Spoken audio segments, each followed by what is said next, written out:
আমি আর আপনি যারা লং ড্রাইভ পছন্দ করি আর গাড়ি চালাতে ভালোবাসি তাদের কাছে কলকাতা থেকে শিলিগুড়ির রোড জার্নিটা হচ্ছে একদম মাস্ট। কিন্তু এই কলকাতা থেকে শিলিগুড়ির একটা রোড জার্নির প্রপার ভিডিও বানাতে গেলে বেশ কিছুটা লম্বা হয়ে যায়। তার কারণ হচ্ছে বহু ইনফরমেশন শেয়ার করার ব্যাপার থাকে, আর যদি সেই ইনফরমেশনগুলো না পাওয়া যায় তাহলে ভিডিওটা এন্টারটেইনিং হলেও ভিডিওটা ইউজফুল হয় না। তাই জন্য কলকাতা থেকে শিলিগুড়ির রোড জার্নিটাকে আমরা 4টে ভাগে ভাগ করে নিলাম। পার্ট 1টা শুরু হচ্ছে, পার্ট 1-এ থাকবে কলকাতা থেকে কৃষ্ণনগর। কিন্তু এই ভিডিওটা দেখার পরে পার্ট 2, 3 এবং 4 ওইগুলো দেখতে ভুলবেন না, কিন্তু নাহলে কিন্তু কমপ্লিট ইনফরমেশন আপনি কখনোই পাবেন না।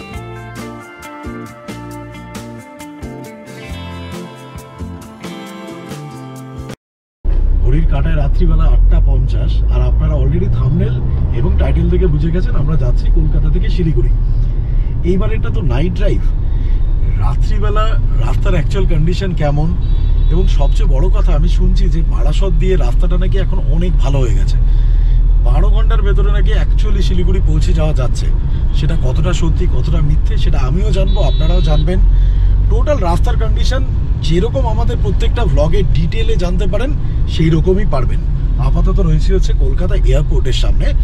কলকাতা এয়ারপোর্ট থেকে আমরা এবারে জার্নিটা শুরু করছি। তার কারণ হচ্ছে দেখুন, কলকাতার তো একটা কোনো পয়েন্ট লাগবে যে কলকাতার এই প্রান্ত থেকে শিলিগুড়ি হচ্ছে এত ঘন্টা, তাহলে সেই পয়েন্টটা আমরা এই ভিডিওতে রেফারেন্স পয়েন্ট ধরলাম কলকাতা এয়ারপোর্ট। আপাতত 2.5 নম্বর গেটের দিকে পৌঁছই, নিয়ে বারাসত পৌঁছে আপনাদের সাথে দেখা হচ্ছে।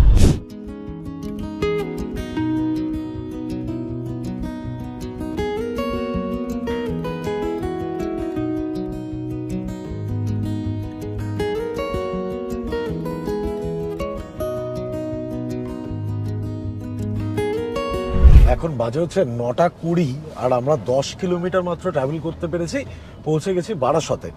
এবারে যেটা কাজ সেটা হচ্ছে গাড়িতে একটু তেল নিতে হবে।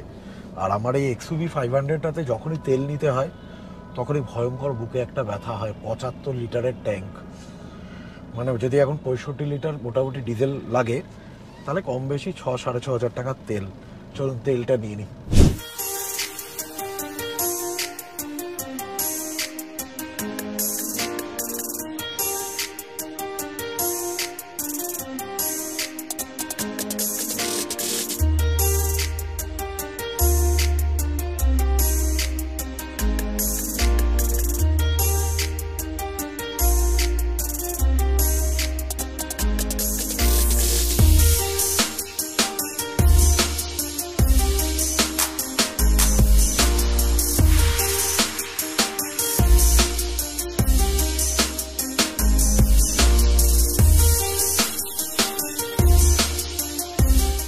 আমরা এয়ারপোর্ট থেকে এখন অব্দি এসেছি 36 কিলোমিটার, আর সময় হচ্ছে এখন 10:25। একটু বেশি সময় লাগলো তার 2-3টে কারণ। দেখুন, আমার একটা হচ্ছে যে পেট্রোল পাম্পে বেশ কিছুটা ভিড় ছিল, তো সেখানে একটু টাইম লাগলো। বারাসতে বেশ ভালো রকম জ্যাম ছিল, রাত্রি 9টা-10টা ওই সময়টা তো পুরো ক্রাউডেড থাকে। তারপরে বারাসত পার করার পরে আপনারা বেশ 20 কিলোমিটার মতন রাস্তাটা পাবেন একটা সিঙ্গেল লেন। এই সিঙ্গেল লেনটাতে তুলনামূলকভাবে একটু আস্তে চালাবেন, তার কারণ যথেষ্ট পরিমাণে ট্রাফিক থাকে। মুখে যখন ওই টিপারগুলো লাইটগুলো মেরে যখন চালায় না, অ্যাকচুয়ালি কিছু দেখা যায় না, তো সাবধানে আস্তে আস্তে চালাবেন।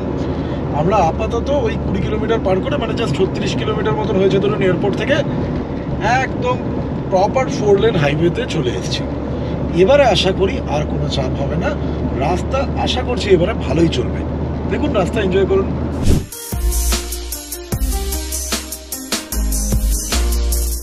ঘড়ির কাঁটায় এখন 10:40 বাজে। আমরা 54.5 কিলোমিটার কমপ্লিট করে দিয়েছি এয়ারপোর্ট থেকে। আমরা এখন রানাঘাট ক্রস করছি। রাস্তা কিন্তু সত্যি খুব ভালো কন্ডিশনে আছে, এখানে কোনো অসুবিধা নেই, মানে নিশ্চিন্তে চালান, 90-100 আরামসে চালাতে পারবেন, কোনো চাপ নেই। দেখুন, রাস্তা দেখলেই বুঝবেন।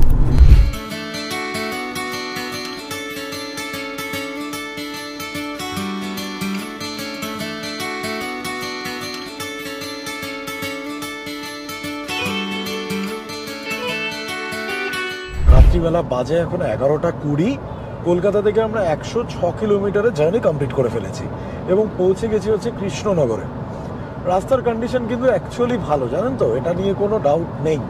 কিছু কিছু জায়গায় কি হচ্ছে, ধরুন 4 লেন হাইওয়ে তো মাঝখানে ডিভাইডার রয়েছে, কিছু কিছু জায়গায় হয়তো একটা পার্টে কাজ চলছে বলে বোথ সাইড ট্রাফিক আসছে, সেই সমস্ত জায়গায় একটু অসুবিধা হতে পারে, কিন্তু মোটামুটি রাস্তার কন্ডিশন অত্যন্ত ভালো।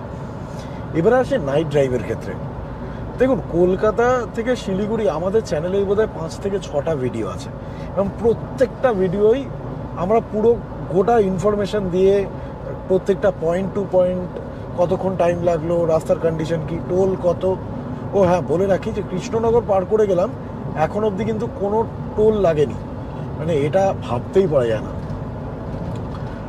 তো এই কিছুক্ষণের মধ্যে টোল আসবে, এরপরে আসবে বেথুয়াডহরি, বেথুয়াডহরির পরে হচ্ছে আপনার পলাশির পরে হচ্ছে বহরমপুরের পরে হচ্ছে আপনার ফারাক্কার পরে মালদা অ্যান্ড সো অন। তো যেটা বলতে চাই আপনাদেরকে, যে যদি রাত্রিবেলা ড্রাইভ করেন, এটা এনশিওর করবেন যে আপনার যেন ঘুম না পায়। যদি আপনার ঘুম পায় না, তাহলে কিচ্ছু না, কোনো একটা পয়েন্টে অনেক ছোট বড় হোটেল আছে, গাড়িটা দাঁড় করাবেন, 1000, 1200, 1500-তে ঘর নেবেন, ঘুমোবেন, পরের দিন যাবেন। Don't take a risk. মানে ইনফ্যাক্ট আমি বলছি, এখন তো রাত্রি 11টা 20-22 বাজে, যদি আমারও এরকম হয় যে আমারও আজকে রাত্রিবেলা ধরুন ঘুম পেলো, আমি কিন্তু 2টো, 2:30, 3টের সময় কোথাও থামিয়ে দেবো। তাহলে আমার কোনো কেদবাজির দরকার নেই। আমি কয়েকদিন আগে একটা ভিডিও দেখছিলাম ইউটিউবে, সেখানে এই যে অকারণ কেদগুলো না, কলকাতা তো Delhi non stop by car, fact বলুন তো, 30 ঘন্টা ধরে টানা গাড়ি চালাচ্ছে, লোকে বিশ্বাসও করে এগুলো। আমি জানি না কেন বিশ্বাস করে, একটা মানুষ টানা 30 ঘন্টা জেগে থেকে গাড়ি চালাচ্ছে, আর যদি সে সেটা করেও থাকে ধরুন, তাহলে কি সেটা অ্যাডভাইজেবল? সুস্থ মাথায় আপনি কাউকে বলবেন যে টানা 30 ঘন্টা চালাও? কোনো কেদবাজিতে মাথা দেবেন না। যেখানে দেখবেন আর শরীর পারছে না, সঙ্গে সঙ্গে কোথাও সাইড করবেন, গাড়ি কিছু না পাবেন, বড় কোনো পেট্রোল পাম্পে সাইড করবেন, গাড়িতে ঘুমিয়ে নেবেন একটু। এত লম্বা কথা বলে দিলাম, তাই জন্য মাঝখানে একটু রাস্তা দেখিয়ে দিলাম। তাহলে দেখুন, মানে একটা সুন্দরী ভ্লগার হলে তাও একটু দেখে একটা ইন্টারেস্ট হয়। এইরকম একদম কাস্টাং কথাবার্তা, তাও তো মন জুগিয়ে কথা বলতে পারে না, যেটা স্ট্রেট কথা সেটা স্ট্রেট বলি। তো ঠিকই আছে, আই আন্ডারস্ট্যান্ড, তাই জন্য রাস্তা দেখিয়ে দিলাম মাঝখানে। চলুন বেথুয়াডহরি আসি, যাই। পার্ট 1-এর ভিডিওটাকে তাহলে এখানেই শেষ করছি। তবে যেরকম প্রথমেই বলেছিলাম, পার্ট 2, 3 আর 4 কোনোটাই কিন্তু মিস করবেন না। সব কটা দেখলে কলকাতা থেকে শিলিগুড়ি যাওয়ার ক্ষেত্রে আর আপনার কোনো সমস্যাই থাকবে না। তাহলে দেখা হচ্ছে খুব তাড়াতাড়ি পরের ভিডিওতে।